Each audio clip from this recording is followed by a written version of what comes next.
Good morning, आदाब, सत श्री अकाल, वेलकम, सुस्वागतम यस बायोलॉजी के ऑनलाइन प्लेटफॉर्म पर। तो दोस्तों, आज की क्लास लाइव हो चुकी है। ठीक 9:20 हुए हैं। तारीख आपको पता है, दिस इज़ 9 मई 2024। जी मैं बिल्कुल ठीक हूँ। होपफुली आप सभी लोग भी अच्छे होंगे, स्वस्थ होंगे। तो चलिए आज की क्लास का आगाज़ करते हैं। प्रीवियस लेक्चर में हमने ह्यूमन सर्कुलेटरी सिस्टम, एक और नया चैप्टर अपना ह्यूमन फिजियोलॉजी में वो स्टार्ट किया था और उसमें हमने ब्लड तक पढ़ लिया था। ब्लड से आगे कंटिन्यू करते हैं। ये फ्लो चार्ट है, ये भी पढ़ लिया था हमने। इसके बाद ब्लड जो है, इससे हमें आगे पढ़ना है। तो ब्लड का कंपोजिशन देखते हैं। ब्लड का कंपोजिशन जब देखते हैं तो उसमें टू पार्ट्स रहते हैं ब्लड में। एक जो लिक्विड पार्ट होता है उसको बोलते हैं प्लाज्मा, और उसमें फॉर्म्ड एलिमेंट पाए जाते हैं ब्लड के अंदर, और वो होते हैं 45%, जिसमें आरबीसी, डब्ल्यूबीसी और प्लेटलेट्स रहते हैं। फॉर्म्ड एलिमेंट 3, आरबीसी, डब्ल्यूबीसी और प्लेटलेट्स। इसके अलावा 55% है वो प्लाज्मा वाला पार्ट है, वो 55% रहता है ब्लड में। स्ट्रोक कलर्ड होता है, स्लाइटली एल्केलाइन, यानी पीएच रहती है इसकी 7.4। ब्लड की पीएच कितनी? 7.4 पीएच रहती है ब्लड की। कंपोजिशन ऑफ ब्लड देखें तो टू पार्ट्स रहेंगे उसमें।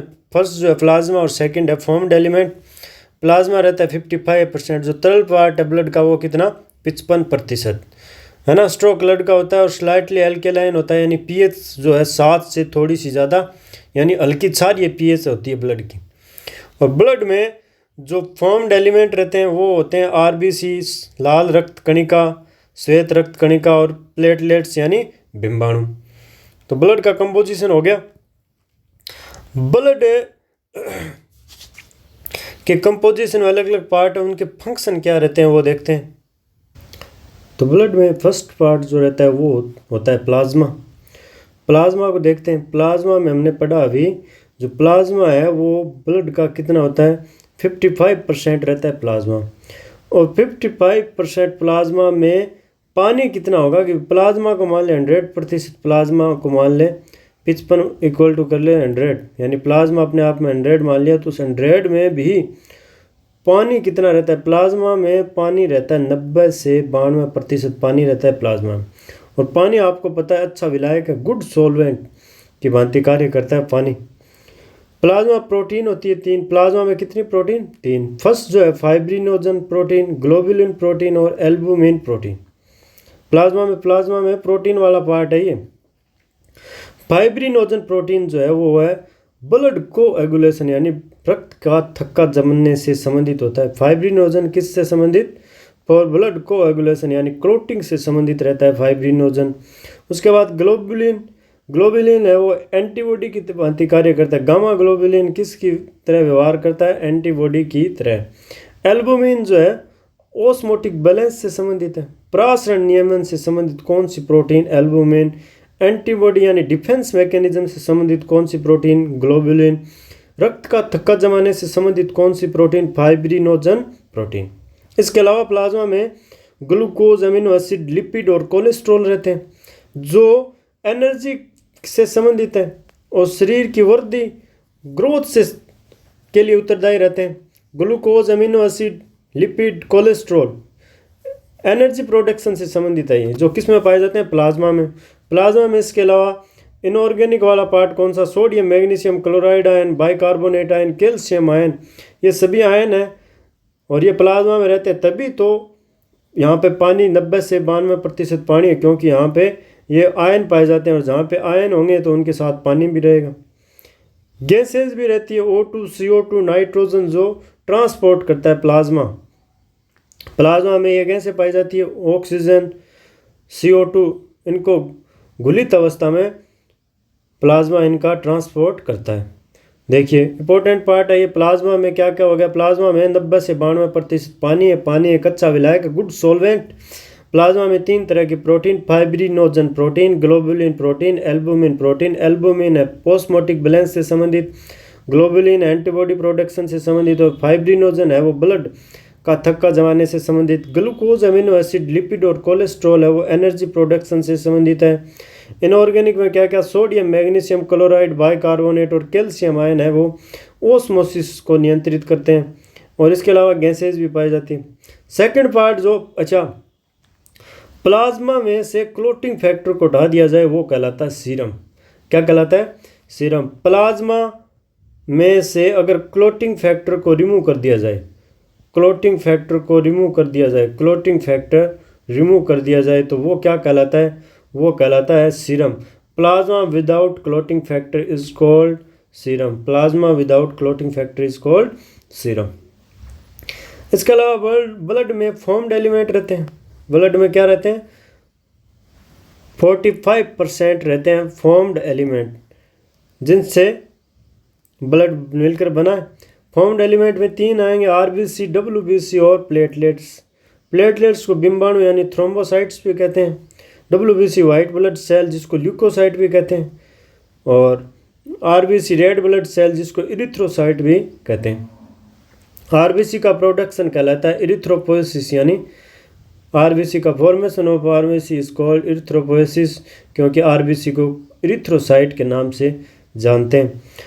अच्छा, ब्लड कैंसर होता है वो डब्ल्यूबीसी का काउंट अगर गड़बड़ा जाता है तो वो ल्यूकेमिया ब्लड कैंसर हो जाता है, जिसको ल्यूकेमिया कहते हैं, और क्योंकि डब्ल्यूबीसी का क्या नाम होता है? ल्यूकोसाइट। प्लेटलेट्स जिसको बिम्बाणु भी कहते हैं और थ्रोम्बोसाइट भी कहते हैं। तो ये फॉर्म्ड एलिमेंट है ब्लड के। कितना पार्ट रहता है? ये 45% फॉर्म्ड एलिमेंट वाला पार्ट रहता है। ये अपनी ब्लड वेसल है, आर्टरी है, आर्टरी है, और इसमें वाइट ब्लड सेल यानी डब्ल्यूबीसी पाई जाती है ब्लड में। प्लेटलेट्स भी रहती हैं, आरबीसी भी रहती है जो बाइकॉनकेव शेप की होती है। आरबीसी ह्यूमन आरबीसी की शेप कैसी होती है? उतलाकार, उभ्य उतलाकार, है ना।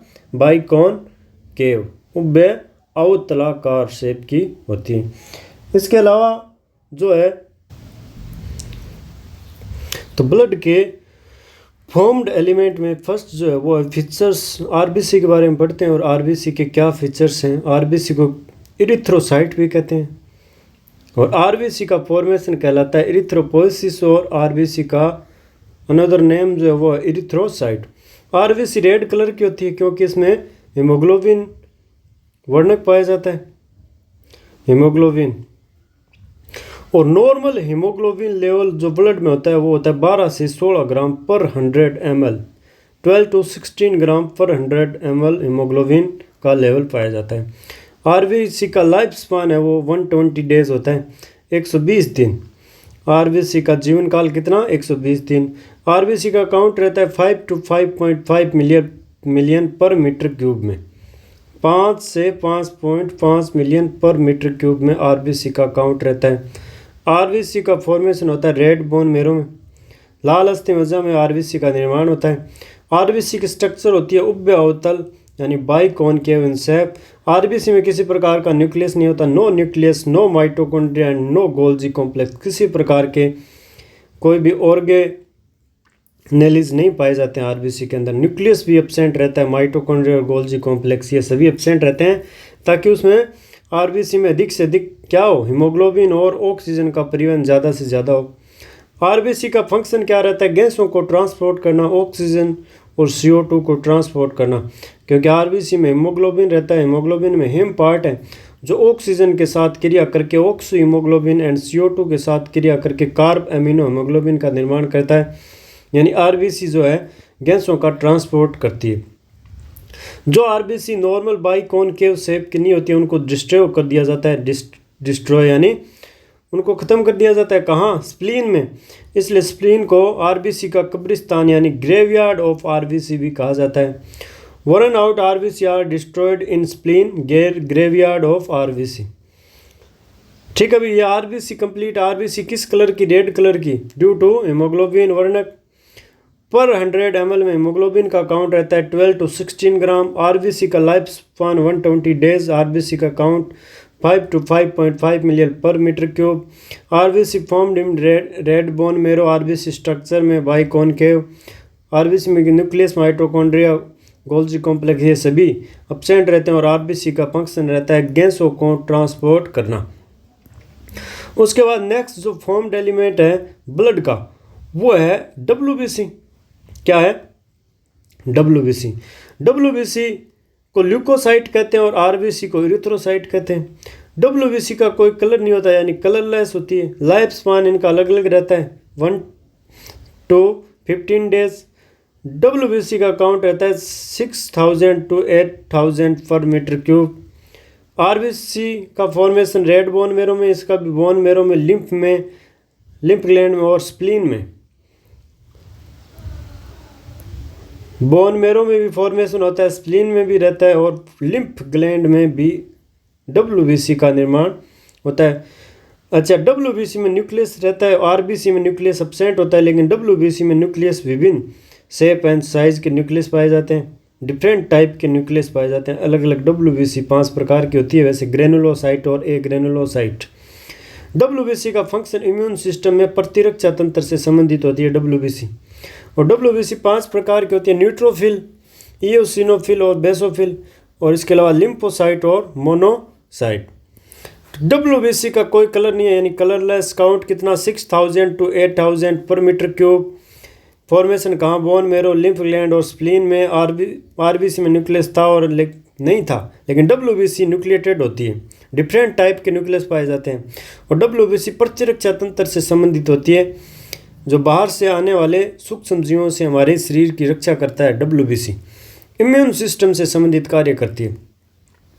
और WBC कितने थी, 5 थी, जिसको 2 भागों में बांटा गया है, ग्रेन्यूल्स की उपस्थिति और अनुपस्थिति के आधार पर। यानी जिस WBC में ग्रेन्यूल्स पाए जाते हैं उनको बोलते हैं ग्रेनुलोसाइट, यानी कणिका में WBC। और जिनमें ग्रेन्यूल्स एब्सेंट रहते हैं उनको बोलते हैं एग्रेनुलोसाइट WBC।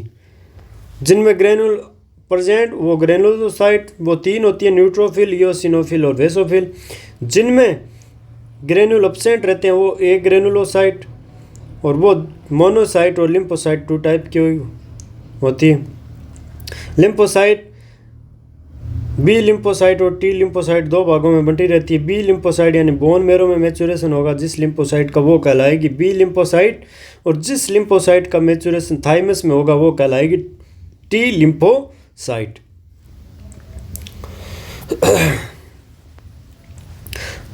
तो न्यूट्रोफिल है वो सबसे अधिक है, 60 to 65% WBC, टोटल WBC में से सबसे अधिक काउंट किसका दिखाई दे रहा है यहाँ पे, 500 WBC में से सबसे अधिक काउंट है वो रहता है न्यूट्रोफिल का। फेगोसाइटोसिस नेचर की होती है, भक्षाणु प्रकृति की होती है, यानी रोगाणुओं का भक्षण करती है, उन्हें नष्ट करती है, यानी phagocytosis in nature. Soldier of body, यानी शरीर के सैनिक हैं, बॉडी की रक्षा करते हैं, इसका मतलब क्या हो गए, सोल्जर ऑफ बॉडी। उसके बाद इयोसिनोफिल, उनका काउंट रहता है 2 to 3%। और एलर्जिक रिएक्शन से संबंधित कौन सी WBC होती है, वो रहती है इयोसिनोफिल। फेगोसाइटिक नेचर में कौन सी, न्यूट्रोफिल। एलर्जिक रिएक्शन में कौन सी WBC इन्वॉल्व रहती है, वो है इयोसिनोफिल। इन्फ्लामेटरी रिएक्शन से संबंधित कौन सी है, वो है बेसोफिल। इन्फ्लामेशन से संबंधित कौन सी WBC, बेसोफिल। और सबसे कम काउंट रहता है इनका 0.5 to 1%। टोटल WBC में से केवल 1% से भी कम जो WBC है वो है बेसोफिल। हिस्टामिन, सीरोटोनिन और हिपेरिन का सिक्रेशन कराती है कौन सी WBC, basophil. Secrete histamine, serotonin and heparin, और ये सभी जो है इन्फ्लामेशन रिएक्शन में इन्वॉल्व रहते हैं, हिस्टामिन, सीरोटोनिन और हिपेरिन। उसके बाद है एग्रेनुलोसाइट WBC जो 2 टाइप की रहती है, मोनोसाइट और लिम्फोसाइट। मोनोसाइट WBC है वो लार्जेस्ट WBC है, टोटल 5 WBC में से साइज में लार्जेस्ट कौन सी WBC है, वो है मोनोसाइट। और ये भी फेगोसाइटोसिस नेचर की रहती है। न्यूट्रोफिल है, ये भी फेगोसाइटोसिस यानी भक्षाणु प्रकृति की होती है। उसके बाद बी लिम्फोसाइट और टी लिम्फोसाइट, ये एंटीबॉडी का सिक्रेशन करती है, किसका, एंटीबॉडी सिक्रीट करती है। Immune response of the body, यानी अपना जो शरीर है वो 2 तरह से इम्यून रिस्पॉन्स दर्शाता है। फर्स्ट बार जब कोई एंटीजन बॉडी में प्रवेश करता है तो प्राइमरी रिस्पॉन्स आता है जो स्लो होता है, और वही एंटीजन शरीर में जब दूसरी बार आता है तो बॉडी सेकेंडरी इम्यून रिस्पॉन्स दर्शाता है, जो कि फास्ट होता है। तो इम्यून रिस्पॉन्स से संबंधित रहती है लिम्फोसाइट और एंटीबॉडी का सिक्रेशन करती है। सेल मीडिएट इम्यूनिटी और एंटीबॉडी मीडिएट इम्यूनिटी से संबंधित होती है लिम्फोसाइट। दो तरह की प्रतिरक्षा का निर्माण करती है अपने शरीर में, सेल मीडिएट इम्यूनिटी यानी CMI और एंटीबॉडी मीडिएट इम्यूनिटी यानी AMI से संबंधित कौन? लिम्फोसाइट। स्मॉलेस्ट होती है और स्मॉलेस्ट WBC होती है लिम्फोसाइट। मोनोसाइट लार्जेस्ट WBC और लिम्फोसाइट स्मॉलेस्ट WBC। सबसे कम काउंट किसका रहता है? बेसोफिल का रहता है। सबसे अधिक संख्या में कौन सी? न्यूट्रोफिल। एलर्जिक रिएक्शन से संबंधित कौन सी एंटीबॉडी?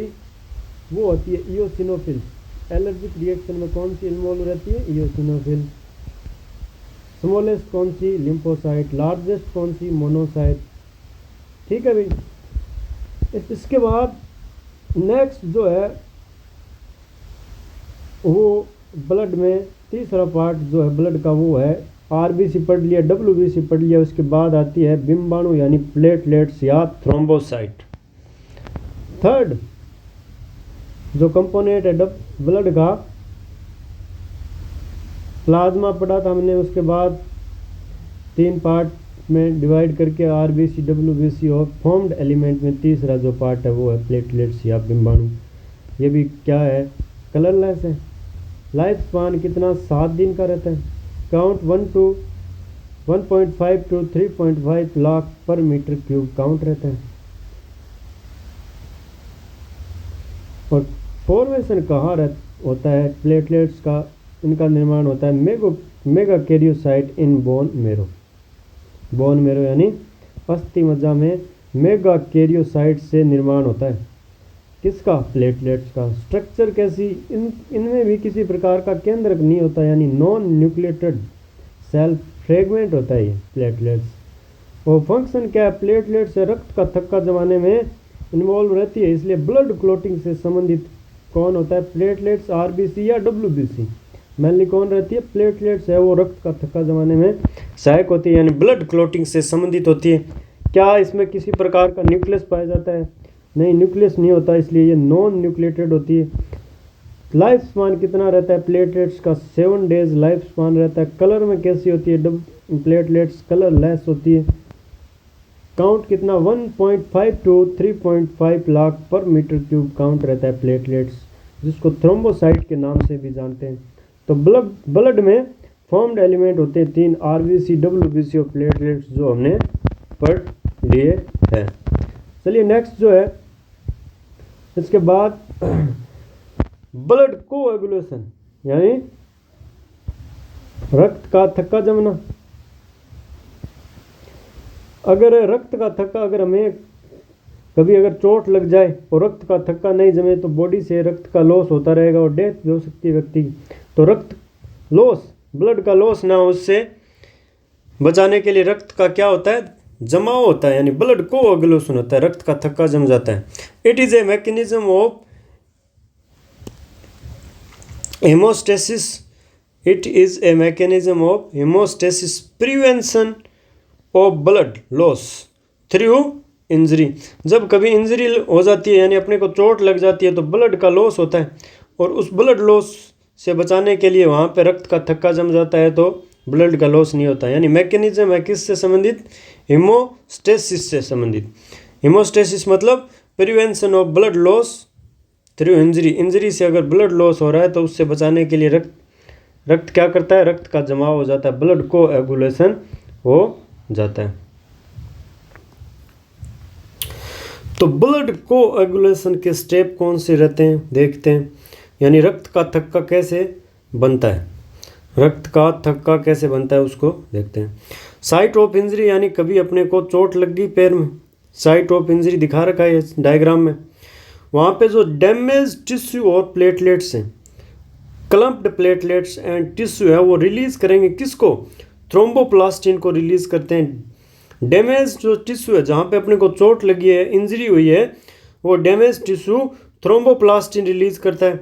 और थ्रोम्बोप्लास्टिन जो है थ्रोम्बोकाइनेज एंजाइम का निर्माण करता है। कौन से एंजाइम का? थ्रोम्बोकाइनेज या प्रोथ्रोम्बिनेज एंजाइम का निर्माण करता है कौन? थ्रोम्बोप्लास्टिन। और थ्रोम्बोकाइनेज एंजाइम है या कैल्शियम आयन की उपस्थिति में प्रोथ्रोम्बिन को थ्रोम्बिन में कन्वर्ट कर देता है। प्रोथ्रोम्बिन कन्वर्ट होगा थ्रोम्बिन में, और ये थ्रोम्बिन फाइब्रिनोजन प्रोटीन जो प्लाज्मा में हमने पढ़ी थी, जो रक्त का थक्का जमाने से संबंधित प्रोटीन जो थी प्लाज्मा में, वो थी फाइब्रिनोजन प्रोटीन। इस फाइब्रिनोजन प्रोटीन है ये सोल्यूबल थी प्लाज्मा में, घुलित अवस्था में थी, लेकिन ये थ्रोम्बिन क्या करता है? इस फाइब्रिनोजन प्रोटीन को इनसोल्यूबल फॉर्म फाइब्रिन में कन्वर्ट कर देता है। कौन? थ्रोम्बिन। ये थ्रोम्बिन किससे बना है? प्रोथ्रोम्बिन से। किसने बनाया? थ्रोम्बोकाइनेज एंजाइम ने। ये एंजाइम किसने फॉर्म किया? थ्रोम्बोप्लास्टिन ने। थ्रोम्बोप्लास्टिन कहाँ से आया? डैमेज टिश्यू से, जहाँ पे अपने को चोट लगी है। तो थ्रोम्बिन बदल देगा फाइब्रिनोजन प्रोटीन को फाइब्रिन में, और ये फाइब्रिन जो है रेशेनुमा संरचना है, और ये जाल बना लेगा। कहाँ पे? डेड और डैमेज फॉर्म्ड एलिमेंट है वहाँ पे जाल नुमा संरचना बन जाएगी, और वहाँ पे फिर क्या होगा? रक्त का थक्का जम जाता है, यानी क्लोटिंग हो जाता है। रक्त क्लोटिंग की प्रक्रिया कंप्लीट हो जाती है, क्लोट बन जाता है, कोएगुलेशन हो जाता है, यानी रक्त वहाँ पे थक्के नुमा संरचना में थक्का बना लेता है वहाँ पे। तो ये ब्लड कोएगुलेशन यानी रक्त का थक्का जमाने के स्टेप्स हैं। फर्स्ट स्टेप क्या है? फर्स्ट स्टेप है कि साइट ऑफ इंजरी, यानी जहाँ पर अपने को चोट लगती है वहाँ के जो टिश्यू है, डैमेज टिश्यू, वो किसको रिलीज़ करते हैं? वो रिलीज़ करते हैं थ्रोम्बोप्लास्टिन को। किसको रिलीज़ करते हैं? थ्रोम्बोप्लास्टिन को। थ्रोम्बोप्लास्टिन थ्रोम्बोकाइनेज एंजाइम बनाता है। कौन सा enzyme? Thrombokinase enzyme. Thrombokinase enzyme calcium ion की उपस्थिति में प्रोथ्रोम्बिन को बदल देता है थ्रोम्बिन में। किसमें? Prothrombin convert into thrombin. Thrombin जो है वो कन्वर्ट करता है फाइब्रिनोजन प्रोटीन को, जो कि सोल्यूबल फॉर्म होती है, उसको बदल देता है फाइब्रिन में, वो इनसोल्यूबल है। ये फाइब्रिन है डेड और डैमेज फॉर्म्ड एलिमेंट के साथ क्रिया करके क्लोटिंग प्रक्रिया को कंप्लीट करता है, यानी वहाँ पे रक्त का क्या हो जाता है? थक्का जम जाता है। इसके बाद है ब्लड कोएगुलेशन स्टेप। पढ़ रहे हैं ये डायग्राम द्वारा बताया है कैसे? Injury that result in bleeding, यानी अगर हमें कहीं पर चोट लग गई है, जैसे ये ब्लड वेसल्स की वाल है, ये ब्लड वेसल्स की वाल है, ये इधर है ब्लड वेसल्स, ये बीच से यहाँ डैमेज हो गई ये ब्लड वेसल्स, तो यहाँ से red blood cell, platelets, broken blood vessels की वाल है, और यहाँ से रक्त की हानि हो रही है, ब्लड लॉस हो रहा है। तो फिर क्या होगा? फिर यहाँ पे ब्लड में उपस्थित प्लेटलेट्स एक्टिव हो गई। प्लेटलेट्स रक्त का थक्का जमाने से संबंधित है, यहाँ पे प्लेटलेट्स एक्टिव हो गई है। और क्या है? यहाँ पे फाइब्रिन का निर्माण हो गया। फाइब्रिन है वो जाल नुमा रस्सी नुमा संरचना है, रस्सी नुमा संरचना है जो यहाँ पे जाल का निर्माण कर लेगी। उसमें प्लेटलेट्स आ रही है ब्लड के साथ, और ये प्लेटलेट्स यहाँ पे इस जाल में फंस के यहाँ पे प्लेटलेट्स प्लग का निर्माण हो जाता है ना? तो जिससे क्या होगा? यहाँ पे रक्त जो है वो थक्का जमना शुरू हो जाता है रक्त का, यानी क्लोट का निर्माण हो गया। जैसे यहाँ पे क्लोट का निर्माण हो गया तो रक्त यहाँ से बाहर नहीं जाएगा और रक्त का लॉस नहीं होगा। रक्त का लॉस नहीं होगा, यानी ब्लड कोएगुलेशन जो है दैट लीड टू हीमोस्टेसिस, यानी ब्लड की हानि है वो रुक जाएगी। ब्लड लॉस नहीं होगा। ब्लड लॉस का रुकना क्या कहलाता है? वो कहलाता है हीमोस्टेसिस। ब्लड हानि नहीं हो रही, इसका मतलब क्या हो गया? हीमोस्टेसिस हो गया। वो किया किसने? वो किया क्लोट बन गया ब्लड का, तब अब ब्लड बाहर नहीं जाएगा, ब्लड का लॉस नहीं होगा, यानी हीमोस्टेसिस हो गया। Blood clotting that lead to haemostasis, blood का क्लोट बनेगा तभी रक्त की हानि रुकेगी, यानी हीमोस्टेसिस की प्रक्रिया होगी। तो ब्लड क्लोटिंग में कैल्शियम आयन सहायक रहते हैं। और कौन? प्लेटलेट्स है, वो भी ब्लड क्लोटिंग से संबंधित हैं। ठीक है भाई। फाइब्रिन है जो रेशेनुमा संरचना है, रेशे हैं एक तरीके की फाइब्रिन, वो भी ब्लड क्लोटिंग से संबंधित है। फाइब्रिनोजन प्रोटीन है वो किस में बदली?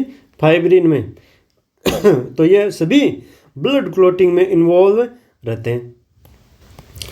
नेक्स्ट जो है वो ब्लड ग्रुपिंग, यानी ब्लड ग्रुप पढ़ेंगे। ब्लड ग्रुप जो है कितने प्रकार के होते हैं?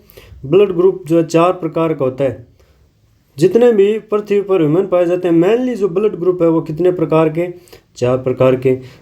Blood group A, blood group B, blood group A B और ब्लड ग्रुप ओ। 4 प्रकार के ब्लड ग्रुप। ब्लड ग्रुप की खोज किसने की थी? Blood group were discovered by Karl Landsteiner ने जो है ब्लड ग्रुप को डिस्कवर किया था। और इसमें ब्लड ग्रुप में ए बी ओ ग्रुपिंग यानी A blood group, B A B blood group और ओ ब्लड ग्रुप ये सभी इंक्लूड रहते हैं। और एक रहता है आर एच फैक्टर, वो सभी ब्लड ग्रुप में पड़ेंगे। तो ब्लड ग्रुप की खोज किसने की थी? कार्ल लैंडस्टीनर ने ब्लड ग्रुप की खोज की थी। और ब्लड ग्रुप मेनली कितने प्रकार का होता है? ब्लड ग्रुप होता है 4 प्रकार का। कैसे? 4 भागों में ही क्यों बंटा है और कैसे पहचानेंगे देखते हैं आगे। देखो, blood grouping it is based on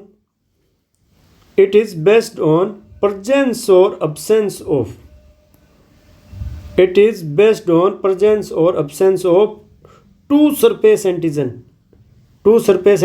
A और B chemical है that induce immune response on RBC। ये RBC की सतह पे पाए जाने वाले 2 सरफेस एंटीजन होते हैं। कितने? 2। पहला जो है वो A और दूसरा वो है AB। 2 सरफेस एंटीजन कौन कौन से? A और B। सिमिलरली प्लाज्मा में इन एंटीजन के अपोजिट एंटीबॉडी रहती।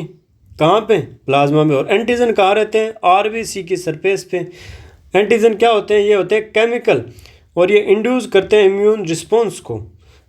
और पाए कहाँ जाते हैं? Surface of RBC. नाम क्या है? ए और बी एंटीजन।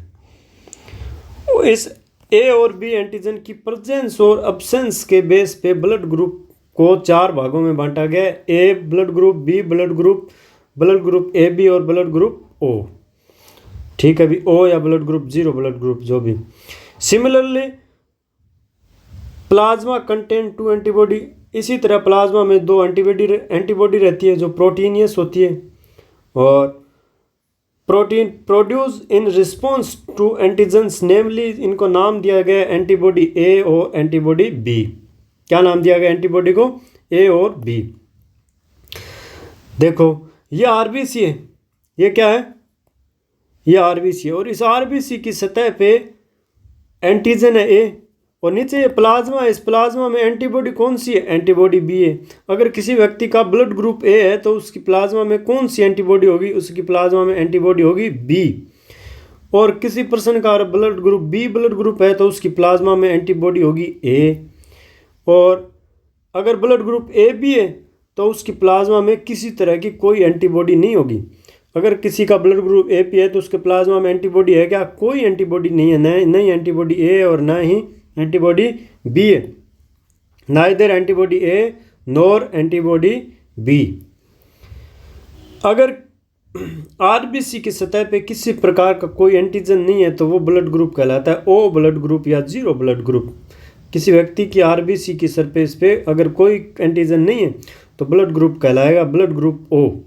और उसकी प्लाज्मा में लेकिन एंटीबॉडी प्रेजेंट रहती है। ए और बी दोनों एंटीबॉडी रहती है उसके ब्लड ग्रुप में, लेकिन उसकी आरबीसी की सतह पे कोई किसी प्रकार का एंटीजन नहीं है।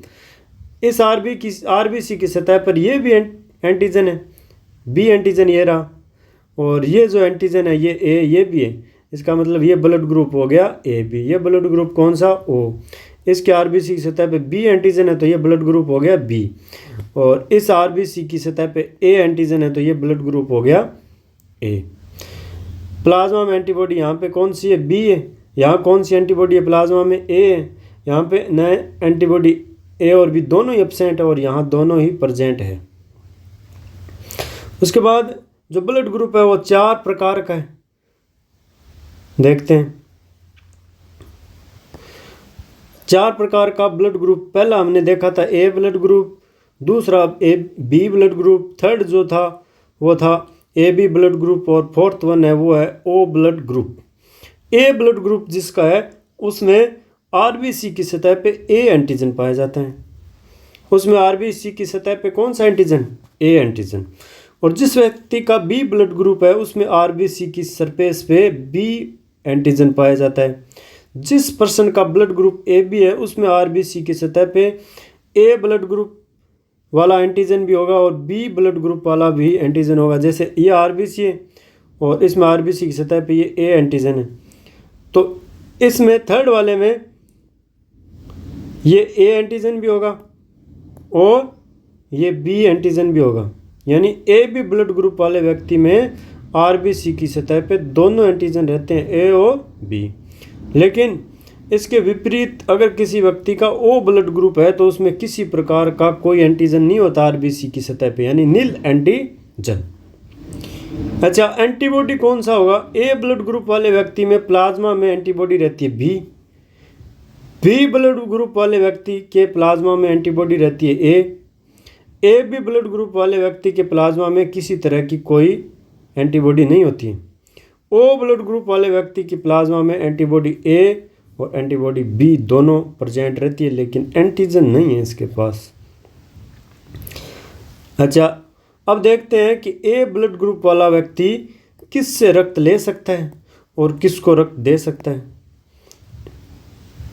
कैन डोनेट ब्लड टू, यानी किसको ब्लड डोनेट कर सकता है, किसको ब्लड दे सकता है। Can receive blood from donor group, कौन से डोनर ग्रुप से ब्लड रिसीव कर सकता है यानी ले सकता है। तो ए ब्लड ग्रुप वाला व्यक्ति है वो ए से तो ले ही सकता है, इसके अलावा ए बी से भी ये रक्त ले सकता है, ले सकता है, डोनेट कर सकता है। डोनेट कर सकता है किस किस को? ए वाले को और ए बी वाले को। यहाँ हम देखेंगे ये ए बी है, ये चारों में आ रहा है, चारों डब्बों में ए बी सभी में आ रहा है और डोनेट कर रहे हैं, मतलब डोनेट मतलब दान करना। तो इसका मतलब हो गया ए वाला ये भी ए बी को दे सकता है, बी वाला ये भी ए बी को दे सकता है। ए बी ब्लड ग्रुप वाला व्यक्ति है, ये भी ए बी ब्लड ग्रुप वाले व्यक्ति को अपना रक्त दे सकता है। ओ ब्लड ग्रुप वाला व्यक्ति है, ये भी ए बी ब्लड ग्रुप वाले व्यक्ति को रक्त दे सकता है। इसका मतलब ए बी है वो सभी से रक्त ले सकता है, यानी ए बी ब्लड ग्रुप वाला व्यक्ति हो गया यूनिवर्सल रिसीवर, यानी सभी से रक्त कौन ले सकता है? सार्वत्रिक ग्राही कौन सा होता है? यूनिवर्सल रिसीवर कौन सा होता है? ए बी ब्लड ग्रुप है वो यूनिवर्सल सार्वत्रिक ग्राही होता है, सभी से ब्लड ले सकता है। यहाँ कैन रिसीव ब्लड फ्रॉम, यानी ये किस किस से ब्लड ले सकते हैं? ए ब्लड ग्रुप है जिसका वो ए से ले सकता है, बी वाला है वो बी से भी ले सकता है, ए बी वाला ए बी से ले सकता है, ओ वाला है ओ से ले सकता है। इसके अलावा किस किस से ले सकता है? देखो, ए वाला यह ओ से ले सकता है, बी वाला भी ओ से ले सकता है और ए बी वाला भी ओ से ले सकता है और ओ वाला तो ओ से ले ही सकता है। इसका मतलब ओ सभी को ब्लड दे रहा है, यानी सार्वत्रिक दाता कौन हो गया? सभी को ब्लड देने वाला कौन हो गया? वो हो गया ओ ब्लड ग्रुप है, वो सभी को ब्लड दे सकता है। यानी यूनिवर्सल डोनर कौन हो गया? ओ। और यूनिवर्सल ग्राही कौन हो गया? वो हो गया ए बी। ये ए बी है यहाँ पे, ये हो गया यूनिवर्सल ग्राही, यानी ए बी हो गया यूनिवर्सल ग्राही और यूनिवर्सल डोनर हो गया वो हो गया ओ ब्लड ग्रुप। ठीक है, दोबारा से देखते हैं। देखो, कैन डोनेट ब्लड टू, यानी किसको ब्लड दे सकता है? ए बी को तो सभी दे सकते हैं, ठीक है। और ओ है वो तो यूनिवर्सल डोनर है, सभी को, ओ ए वाले को, बी वाले को, ए बी वाले को, ओ वाले को, सभी को दे सकता है। ए है ये ए को दे सकता है और ए बी को दे सकता है, बी वाला बी को दे सकता है और ए बी को दे सकता है, ए बी वाला है वो केवल ए बी को ही दे सकता है ब्लड। रिसीव किससे कर सकते हैं? ए वाला ए से कर सकता है और यूनिवर्सल डोनर होता है ओ, तो ओ से ले सकता है। बी ब्लड ग्रुप वाला व्यक्ति बी से ले लेगा ब्लड, और किससे ले सकता है? और ले सकता है यूनिवर्सल डोनर, वो होता है ओ, यानी ओ से ले सकता है। ए बी वाला होता है यूनिवर्सल ग्राही, यानी सभी से ले सकता है, यानी ए से भी ले सकता है, बी से भी ले सकता है, ए बी से भी ले सकता है और ओ से भी ले सकता है। ओ वाला है वो केवल ओ से ही लेगा, ठीक है भी। नेक्स्ट जो है वो है अपना ब्लड ग्रुपिंग में A B O blood grouping में नेक्स्ट क्या है देखते हैं। ए बी ओ ग्रुपिंग में नेक्स्ट जो है, जो देखो, जो एंटीजन ए वो किसके साथ क्रिया करता है? वो करता है एंटीबॉडी ए के साथ। एंटीजन बी जो है वो क्रिया करेगा, रिएक्शन करेगा एंटीबॉडी बी के साथ। और एंटीजन और एंटीबॉडी की जो रिएक्शन है उसको स्पेशल नाम दिया गया है, उसको कहते हैं agglutination. Agglutination, antigen antibody reaction is called agglutination. तो ये जैसे एंटीबॉडी है, ये ए एंटीबॉडी है, क्या है ए एंटीबॉडी, और ये आरबीसी है, इस आरबीसी की सरफेस पे वो एंटीजन होगा। आरबीसी के सरफेस पे तो हमें पता है एंटीजन पाया जाता है, ये भी ए ही एंटीजन है यहाँ पे आरबीसी की सतह पे, और यहाँ एंटीबॉडी अगर ए आ गई तो ये दोनों आपस में क्रिया करेंगे, यानी एग्लूटिनेशन की क्रिया होगी। ये आरबीसी है, इस आरबीसी की सतह पे एंटीजन है और एंटीबॉडी, और ये एंटीबॉडी है, ए एंटीबॉडी है और ये ए एंटीजन है, तो दोनों के आपस में रिएक्शन होगी, यानी ये होगी एग्लूटिनेशन की क्रिया, और इस आरबीसी को ये डिस्ट्रॉय कर देगा। यानी अगर सेम एंटीजन एंटीबॉडी है वो एक ही व्यक्ति के ब्लड में नहीं रह सकते। जैसे किसी व्यक्ति का ब्लड ग्रुप ए है तो उसके ब्लड में उपस्थित प्लाज्मा में एंटीबॉडी बी होगी, क्योंकि दोनों एक जैसे एंटीजन एंटीबॉडी एक साथ नहीं रह सकते, क्योंकि उनकी रिएक्शन हो जाएगी एग्लूटिनेशन और ब्लड में उपस्थित आरबीसी को डिस्ट्रॉय कर दिया जाएगा। यानी ए एंटीजन वाला व्यक्ति जो है वो बी एंटीबॉडी रखता है और बी एंटीजन वाला व्यक्ति ए एंटीबॉडी रखता है। ओ ब्लड ग्रुप वाला क्या कहलाता है? Universal donor. O blood group person is called universal donor. A B blood group वाला व्यक्ति कहलाता है यूनिवर्सल रिसिपिएंट या रिसीवर। सार्वत्रिक ग्राही कौन सा blood group? A B blood group सार्वत्रिक ग्राही। ओ ब्लड ग्रुप सार्वत्रिक दाता। O group person are called universal donor as they can donate blood to person with any blood group. किसी भी ब्लड ग्रुप वाले व्यक्ति को ओ ब्लड ग्रुप वाला व्यक्ति रख दे सकता है। A B group person are called universal recipient because they can accept blood from all group. यानी किसी भी ग्रुप वाले व्यक्ति से रक्त ले सकता है, वो कहलाता है यूनिवर्सल रिसिपिएंट, सार्वत्रिक ग्राही, वो होता है ए बी। और सार्वत्रिक दाता है वो होता है ओ ब्लड ग्रुप वाला होता है, वो सार्वत्रिक दाता होता है। इसके बाद आरएच फैक्टर क्या है? आरएच फैक्टर, आरबीसी की सतह पे एक और एंटीजन पाया जाता है जिसको कहते हैं आरएच फैक्टर। आरएच फैक्टर की खोज रिसस मंकी में की गई थी, इसलिए इसको रिसस फैक्टर भी कहते हैं। आरएच फैक्टर को क्या कहते हैं? Rhesus factor is an antigen found on RBC, यानी आरबीसी की सतह पे एक एंटीजन और होता है जिसको कहते हैं आरएच फैक्टर। अगर आरबीसी की सतह पे आरएच फैक्टर प्रेजेंट है तो वो होगा आरएच पॉजिटिव ब्लड ग्रुप वाला व्यक्ति, और जिसमें आरबीसी की सतह पे किसी प्रकार का आरएच एंटीजन नहीं होता है तो वो ब्लड ग्रुप होगा आरएच नेगेटिव। आरएच देखते हैं, RH positive means the presence of RH factor. अगर आरएच फैक्टर उपस्थित है यानी प्रेजेंट है तो वो होगा RH positive. RH positive means the presence of RH factor and RH negative means absence of RH factor. यानी आरएच फैक्टर अगर उपस्थित नहीं है आरबीसी की सरफेस पे तो वो ब्लड ग्रुप होगा Rh negative. Nearly 80% of human are Rh positive, यानी वर्ल्ड में जो 80% मनुष्य है उनमें आरएच फैक्टर पाया जाता है, यानी आरएच पॉजिटिव ब्लड ग्रुप पाया जाता है।